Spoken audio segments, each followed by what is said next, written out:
আমরা সমাজে উইরা আসি নাই, আমরা এই দেশের নাগরিক। আমরা বসেন বসেন আমরা ট্যাক্স হোল্ডার নাগরিক, ট্যাক্স দেই আমরা ট্যাক্স। আমরা ট্যাক্স ছাড়া এই দেশে থাকি না। ওয়াজ মাহফিলে আসি আমরা অনুদান দিয়ে সার্বিক সহযোগিতা করে এখানে এসে দাঁড়াই। আর অনেক সবার কথা বলছি না, অনেক বক্তা আছে অর্থের বিনিময়ে এখানে আসে।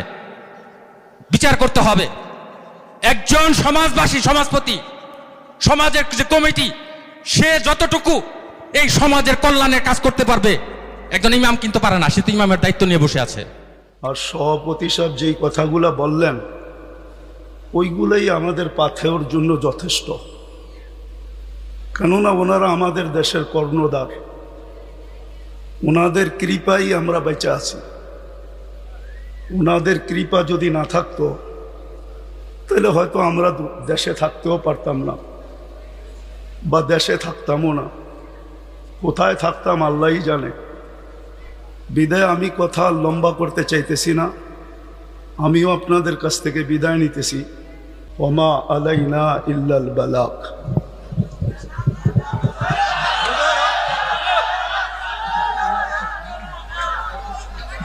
রাখেন রাখেন, আমরা সমাজে উইরা আসি নাই, আমরা এই দেশের নাগরিক।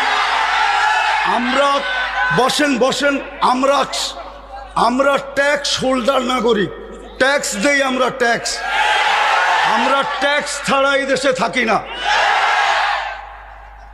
আপনারা বসেন।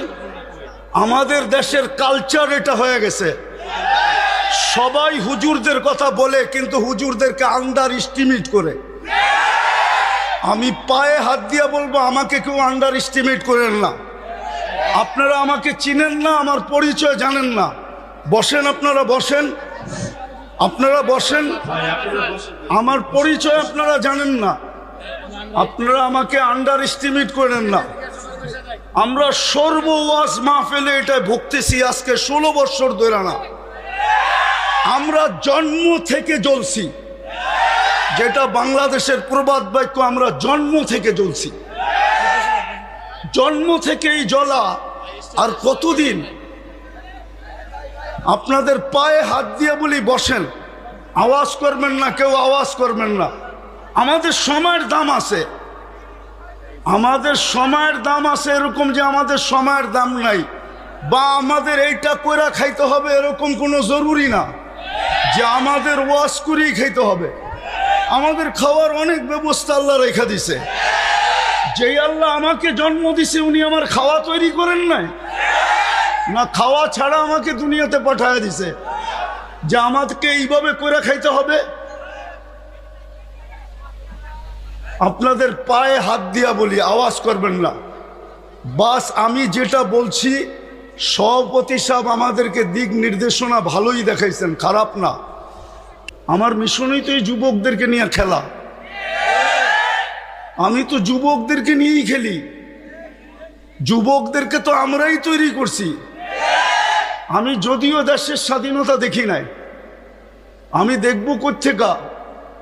ওই 4 তারিখের রাত্রে তো আমি ইংল্যান্ড থেকে কানাডায় যেতেছিলাম।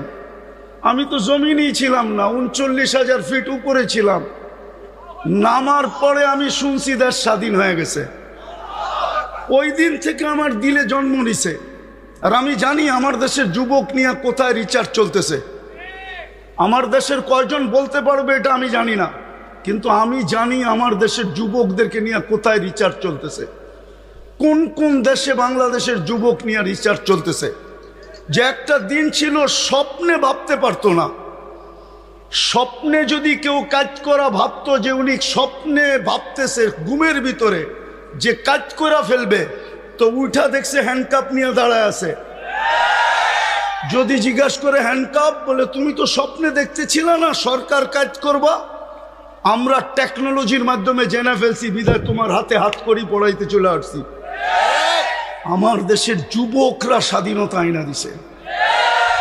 যুবকরা যদি না দাঁড়াইতো আরো 50 বছরের ভিতরও কারো স্বাধীনতা আনার ক্ষমতা ছিল না।